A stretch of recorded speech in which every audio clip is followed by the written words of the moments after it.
Selamat siang Sobat Bipos, masih bersama dengan saya Syakira dalam program Banjarmasin Pos Bitak Bicara Apa Saja. Ya, saat ini saya masih bersama dengan Galuh Dara dan Nanang Erwen dan kami masih membahas seputar budaya Banjar. Nah, langsung saja ke Nanang Erwen ya. Ini yang paling saya penasaran, mungkin pandangan Nanang Erwen terkait kebudayaan Banjar ini tentang upaya pelestarian budaya Banjar nih. Menurut Nanang Erwen itu sudah cukup atau mungkin ada yang perlu dibenahi? Oke, terima kasih. Kalau berbicara melestarikan budaya ini nggak ada habisnya, Mbak. Harus terus kita lestarikan, jangan sampai punah. Kalau hari ini kita bilang cukup, itu belum cukup. Bahkan di level cukup paling atas pun harus tetap kita. Maka tidak ada batasan untuk pelestarian budaya ini, sampai mana ujungnya tidak ada batasan. Maka kita ini harus sering-sering ngobrol, bicara sama pelaku-pelaku budaya, sama budayawan, sering ngobrol kan. Jadi bagaimana cara melestarikan, bagaimana cara kita tetap eksis di budaya kan. Kalau kita hari ini anak-anak muda ini sebenarnya lebih cepat lah pengaruh untuk mengajak orang itu kan. Terutama kan anak muda sekarang ini sangat style-style nih. Makanya kita ajaklah pakai kimono atau pakai tas purun gitu kan, bahasa-bahasa Banjar, jangan sampai hilang. Kalau bicara pelestarian ini tidak ada habisnya, maka harus kita selalu lestarikan, harus selalu kita tingkatkan. Maka dari itu ini tadi peranan Galuh sangat diperlukan di sini. Harus aktif, harus koordinasi, harus kolaborasi dengan semua lini pihak, harus selalu bicara, ngobrol. Maka gimana sih permasalahan kita, bagaimana sih setiap permasalahan itu ada solusinya kan. Mudah-mudahan ini Nanang Galuh saya harapkan menjadi inisiator, menjadi pemantik. Maka kita berharap dari Nanang Galuh lah hadir pemimpin-pemimpin yang bisa tinggi-tinggi lah, tidak hanya dari organisasi lain, tapi organisasi Nanang Galuh yang bisa jadi bupati, wakil bupati, bahkan gubernur kan, supaya bisa tetap kita melestarikan budaya. Jadi kalau orang Nanang Galuh kan jadi pemimpin, nah paham betul ya udah. Jadi lebih meningkatkan lagi lah di sektor budaya dan pariwisatanya gitu kan. Ya, berarti itu memang sebuah momen yang dimana Nanang Galuh justru harus mengambil peran gitu harus ya. Mengambil harus peran. mengambil peran.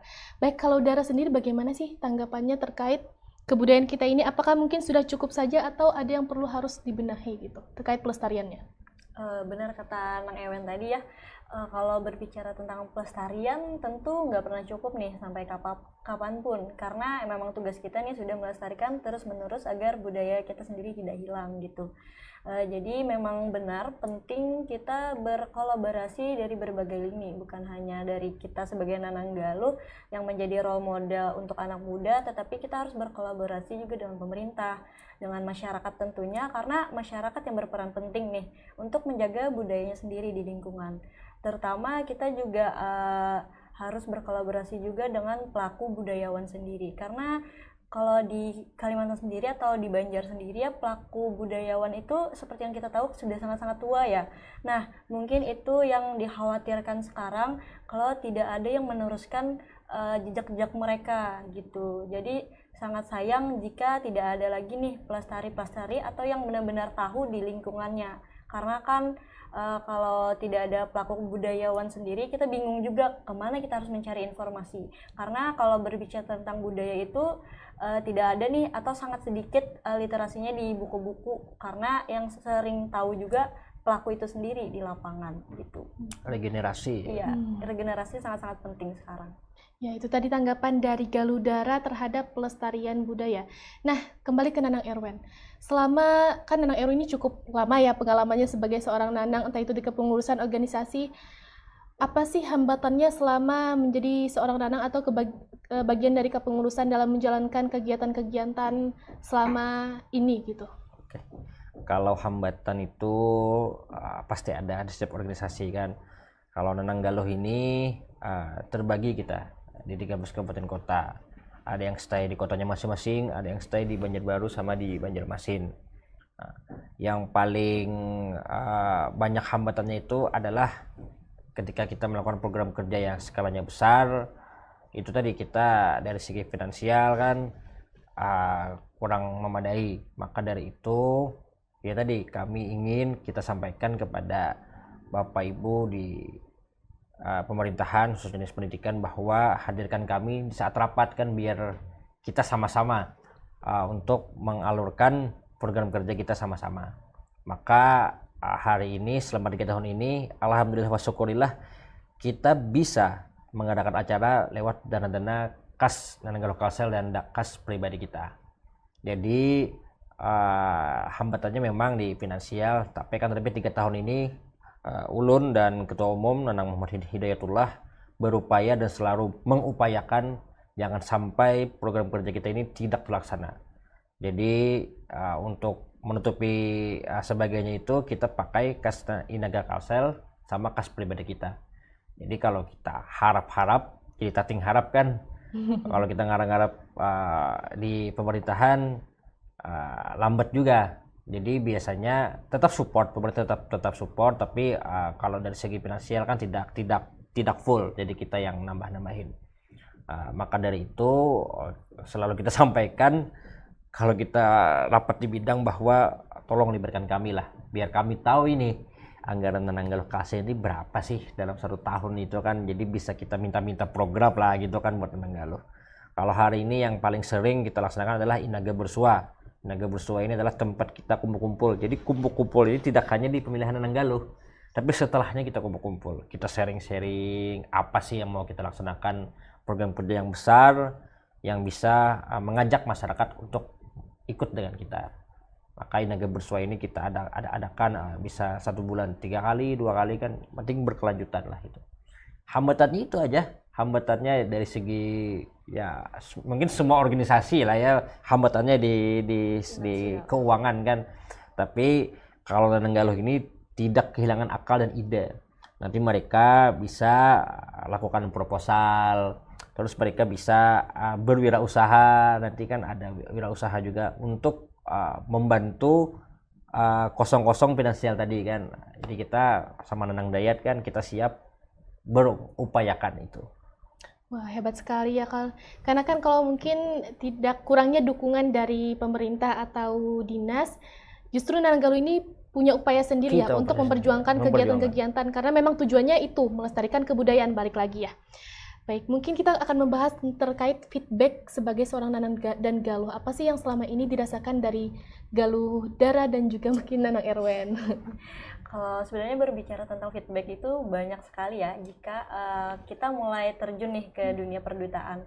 Karena yang dari dulu kita nggak pernah terjun ke dunia perdutaan, kita nggak tahu orang apa aja yang kita temui. Karena yang paling penting itu sebenarnya sekarang relasi.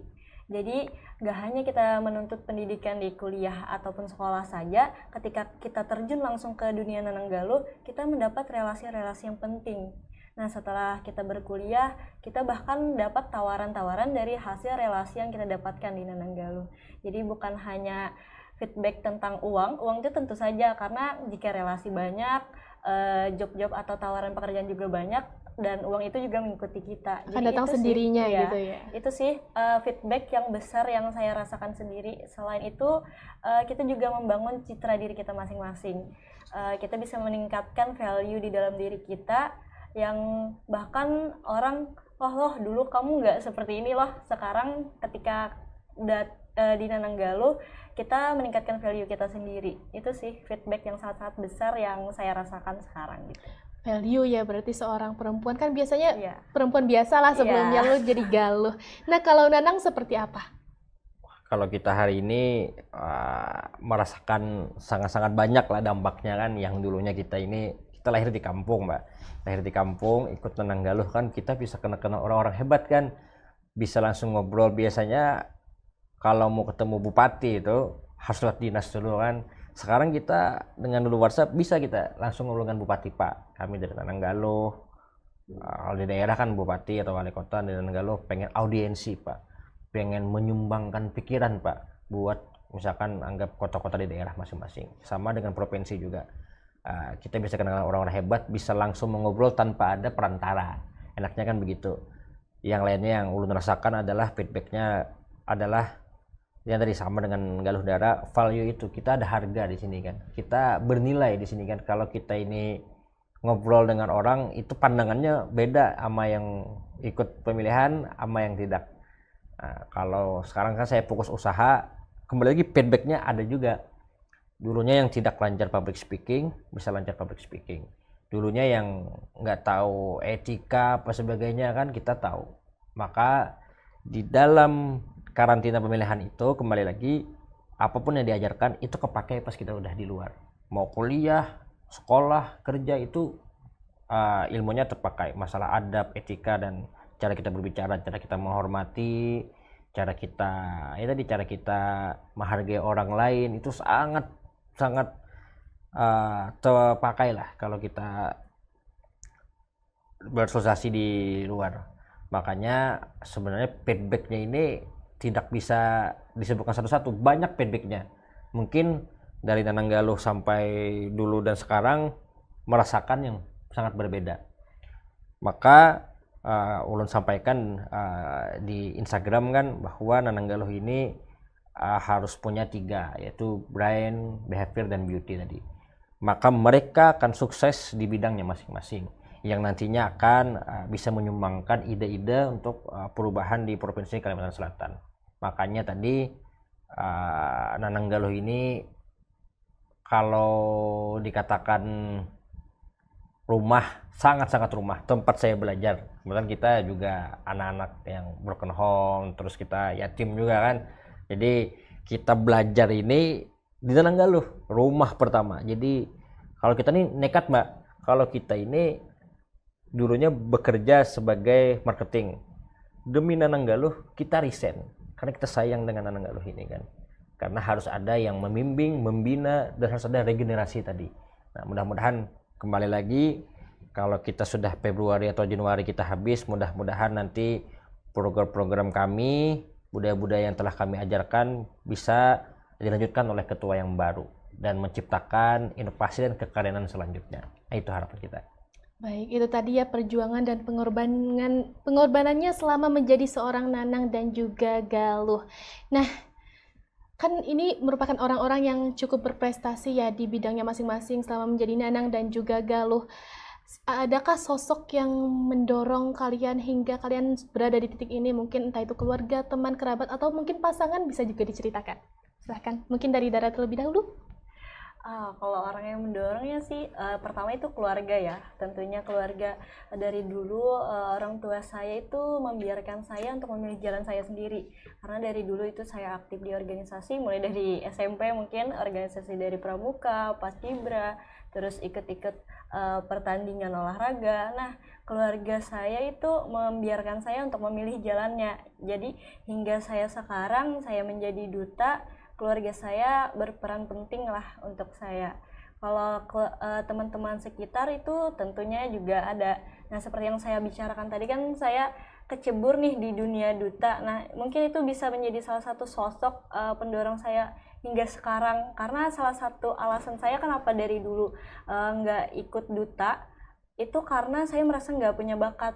Jadi setelah 2023 di Barito Kuala saya ditunjuk, karena ditunjuk tadi kan kabupaten menyiapkan sudah tim untuk mengajarkan bakat saya sendiri. Nah dari situlah saya bisa melanjutkan jenjang saya di provinsi. Mungkin karena nggak ada orang-orang tersebut, saya nggak bisa nih sampai sekarang gitu. Kalau dari Nanang Erwen sendiri? Tentunya keluarga dan tentunya my hero kita ya, almarhum ayah saya gitu kan, yang menjadi role model kita. Karena kita ini dulu kalau anak-anak lain itu kalau di TV itu ditontonkan dengan apa kartun apa, kalau kita dulu berita isu-isu Banua, isu-isu Indonesia kan, kita sering lihat berita Metro TV kan apa dan TV One sebagainya kan. Jadi kita lihat-lihat kok makin suka ke sini kan, mendalami di dalam pemerintahan. Maka itu kita suka dikit-dikit lah berpolitik. Maka role modelnya adalah ayah saya. Jadi beliau mengajarkan kedisiplinan, mengajarkan ketekunan. Jadi kita pilih yang mana ya dulu itu yang bisa menyalurkan bakat kita. Oh kayaknya ikut Utuh Diang Tanjung, ikut Nananggaluh, kayaknya kita bisa deh. mencari jembatan, mencari jalan untuk bisa kita mengarah ke sana.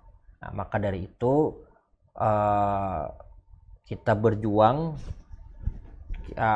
dan tidak tahu juga sampai detik sekarang, sampai menjadi ketua harian ini tidak pernah mimpi kita.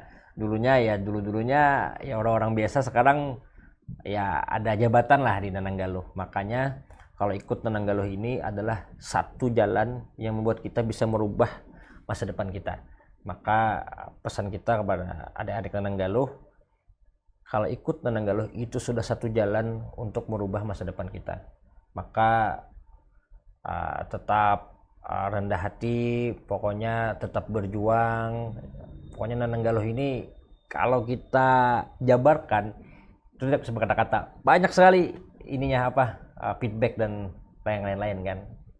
Kalau terlalu banyak nanti habisin waktu kita. Luar biasa ya tadi. Nah, itu tadi closing statement berupa pesan dari Nanang Erwin dan juga Galudara untuk pemuda-pemudi yang ada di Banua. Nah, tidak terasa nih kita sudah 1 jam berbincang-bincang. Harusnya bisa lebih panjang waktunya ya. Nanti kita di belakang aja membahas-bahas seputar kebudayaan Banjar. Baik, saya ucapkan selamat lengser nantinya untuk Galudara dan selamat berjuang untuk Nanang Erwin dan mungkin seluruh kepanitiaan nantinya ya. Acaranya nanti minggu ini? Ya, minggu ini. Di Sabtu 7 Desember 2024. Baik, Sobat Pipos.